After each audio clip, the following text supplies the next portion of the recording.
I am so excited to be with you here today, and I'm going to be chatting all about my 5 must-have clauses to include in your hotel contract. Now, we all know that deep down inside that we really should have a contract when working with our clients, but not a lot of us understand why it's so important to have this contract when we're actually working with hotels and how the contract protects you legally. Like, what is the jargon? What are the things you need to make sure you have in this contract? Now, simply put, sometimes contracts can really scare people, but contracts actually just outline what both parties can and cannot do when it comes to contractual obligations, which they've made to one another. So typically, you don't want to really have to look at your contract unless probably there's some sort of issue. And at that point, the contract needs to be really, really clear about where each party stands and what the next steps are to take. So, especially when you're dealing with hotel clients, you have to remember this client, they are in a business where they're open 24 hours a day, 7 days a week, 365 days a year, catering to their own set of clients with high expectations executed by a multi-unit management team. There are so many opportunities for misunderstandings. Just imagine having a big, beautiful kitchen and so many different cooks in this kitchen. Of course, there's going to be opportunities where there's a lot of misunderstanding. So if your contract, if written correctly, is going to protect you from these misunderstandings, believe me, they do happen.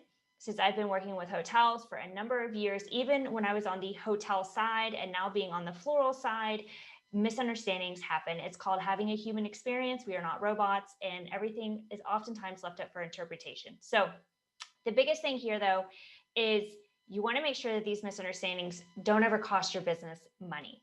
So after 5 years in the business, is it 5? Now it's 6. 6 years in the business, here are my 5 must-have clauses to include in your hotel contracts.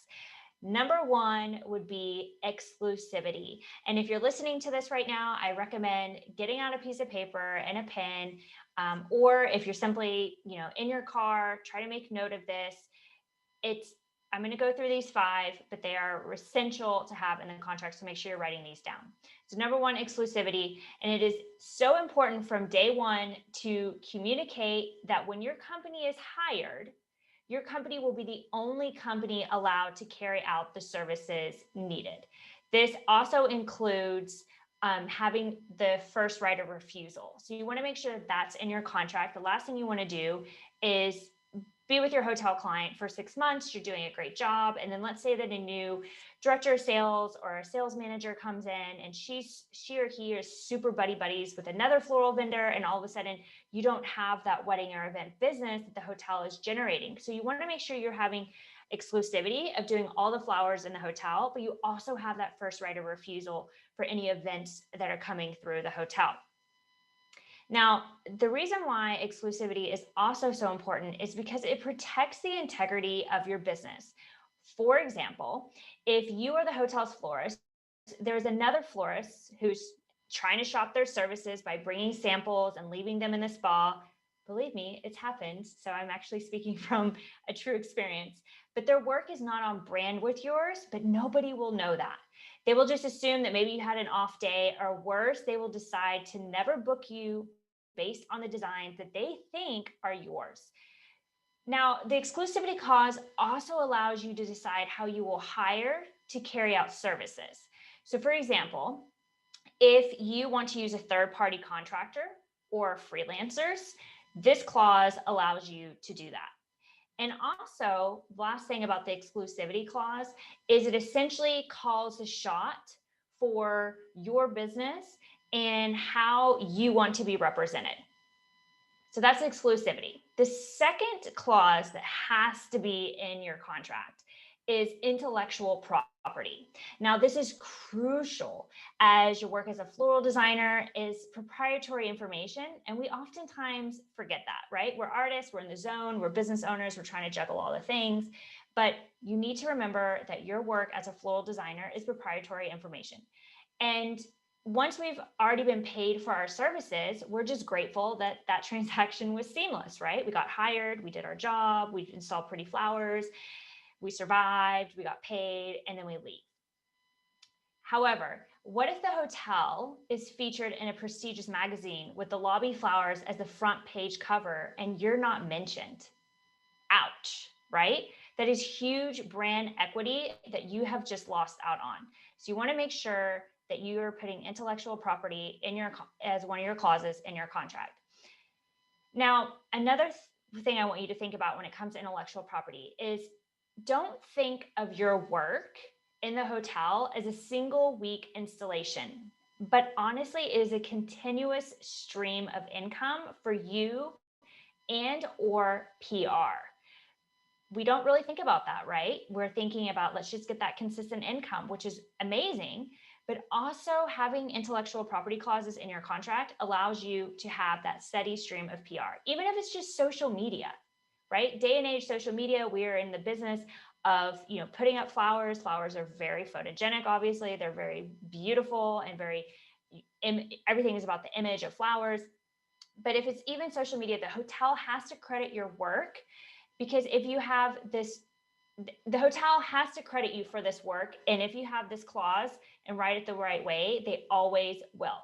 Don't miss out and leave money or exposure on the table. Believe me, I did that in the very beginning, and I'll never forget getting into the hotel elevator and seeing one of my arrangements in one of their marketing collaterals, and I was nowhere mentioned on it because I did not have this in my contract. So everything that I'm teaching you is mistakes that I have made. And I don't want you to make these mistakes because they're pretty basic. So just make sure you have this intellectual property clause in your contract. Okay, the third one is artistic release. Now, this clause basically outlines that the client has done their research and that they have selected you based on your consistent work, which they've decided that they also want. Now, you might be like, okay, yeah, no brainer. They've done some market research. They've brought me on board. I totally get that. So why does this matter? Well, floral design is such an abstract service that we sell. And this clause ensures that the client can't wake up one morning and just decide, you know what? I no longer like red flowers. But initially they hired you because all your brand designs with are red flowers. It sounds crazy, but this has personally happened to me. Without a doubt, it wasn't red flowers, but it was over bells of Ireland. And it was because when we installed them, they were straight. And then after 3 or 4 days, they start to get curvy, and they didn't want curvy flowers. They wanted straight flowers. Anyway, there's a whole nother discussion. But this clause saved me from losing one of my biggest clients during a time I really couldn't afford to lose them.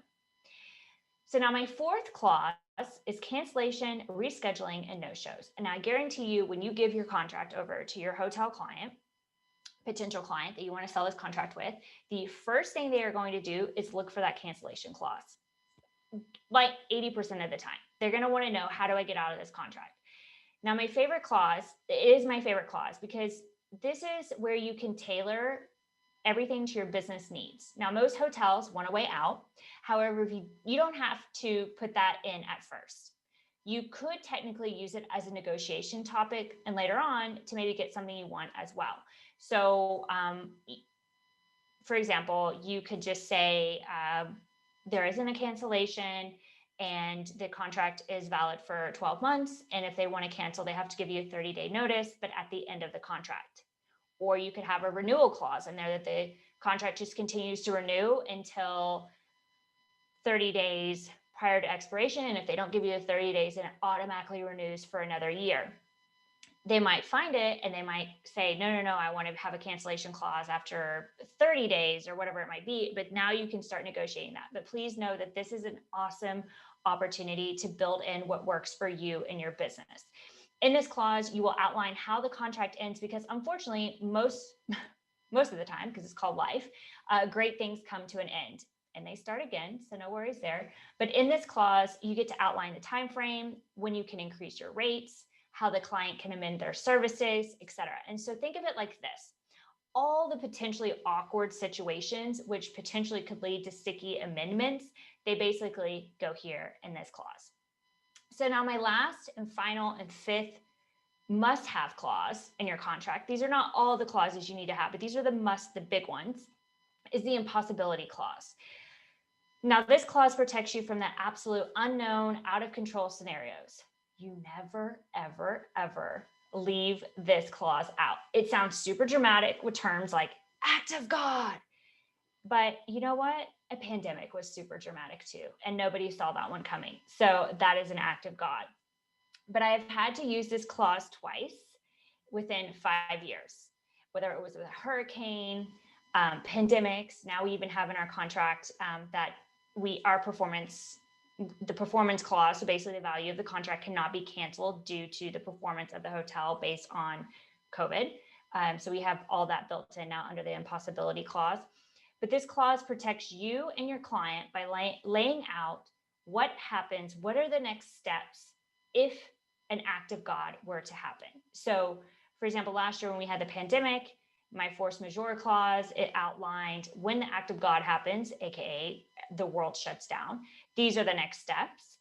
And you certainly don't want to wait until that actually happens to then try to figure out the next steps. It is your responsibility as a business owner to already have that organized and set in place. One, it makes you more professional. Two, your client trusts you because he or she feels like you've already thought about this. You already care about the relationship to the point where even when the relationship ends, God forbid, due to dire circumstances, that everyone is going to be taken care of.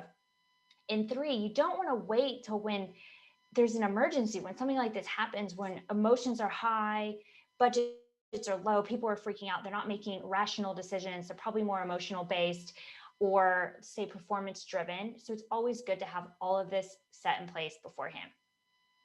So these are my 5 must-have clauses to include in your hotel contracts. However, there are so many more key points that you really should include as well. And it is important to note that the clauses are just as important as the language which is used within those clauses.